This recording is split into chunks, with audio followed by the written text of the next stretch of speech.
you're inside an organization and you have a quote boss, but it's very sort of obtuse and I think unclear culturally when you hire contractors who are on your own social media team. How ought we think about shifting that from conflict to candor? What's your advice there? So there's two things. Let me actually describe how the book works.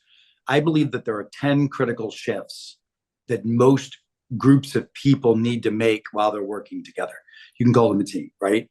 Yep. There's 10 critical shifts. And you mentioned it. One of the most important shifts is moving from being conflict avoidant to being candid and transparent.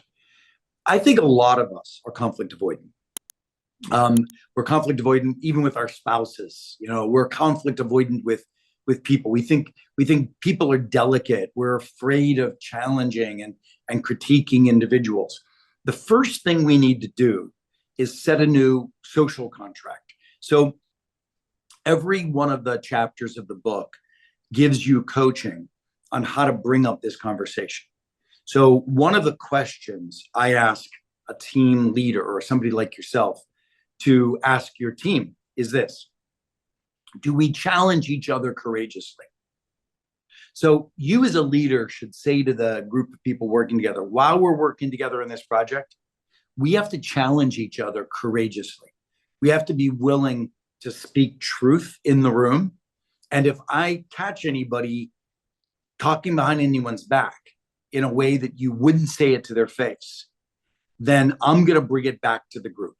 So just be aware that we have to put it all on the table candidly and transparently so we could all be working from the same set of data. There's an old phrase that people believe in. And by the way, so much of work is wrong-headed. And I'm blowing up myths all the time in this book. So everyone will say you critique people privately and you praise them publicly. I mean, that sort of makes sense. We've heard it so frequently. But I'll tell you why that's wrong. Because you or somebody on the team might think one way.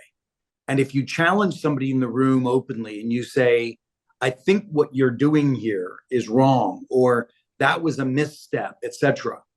And then if you do that privately, you don't have the entire team's weighing in on what they think. So if you say it publicly, then you can have somebody else chime in and say, well, I believe something differently. I actually think that was the right answer. And this is why. Or, yes, I do believe that's correct. And they shouldn't have done this. So now the person receiving the data is corroborated by multiple pieces of data so that they can make a better decision. Yeah. The bottom line is, in this rather volatile age we're living in today, we don't have time for back channel conversations. We got to put all the data on the table, clearly and courageously, make bold decisions, and move on to the next bold decision we need to make. So what the book does is it has a set of practices. So the first is negotiate the social contract. We all agree, pinky swear, we're going to be courageously candid. Yes. Next step is put new practices in place. So I don't believe, the book doesn't talk about concepts. I believe they're bullshit. I believe mindset is bullshit. I only focus on practice. And I know that sounds really crazy that mindset is bullshit. Of course, mindset's important, but you change mindset by changing practice. So for instance, if we were to have a challenging conversation that we want to have, I would rather send an email out to everybody or send a shared Google Doc out to everybody and say, we're going to have a meeting. Here's some questions I have before that meeting. Like, we failed last month's revenue goals or whatever. What do you think the real problem is? And what do you think a bold solution is that could fix it? And you send that out to the 5 people in your team. But everybody can see everybody's answers. So do it in a Google Sheet or a Google Doc where everybody sees everybody else's answers. Now, everybody gets to be thoughtful and they get to be courageous and they write it down. Psychological safety, which is that thing where people are safe to be bold and courageous, it goes up 85% when you're sitting at home being thoughtful and typing versus in a room of people where you're being put on the spot. So a simple act of asking a question before a meeting and reminding people that they have to be courageous and bold because that's our social contract, will get you the outcome you're looking for, which is a robust dialogue.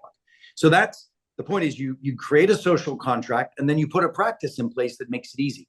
That's how simple this is.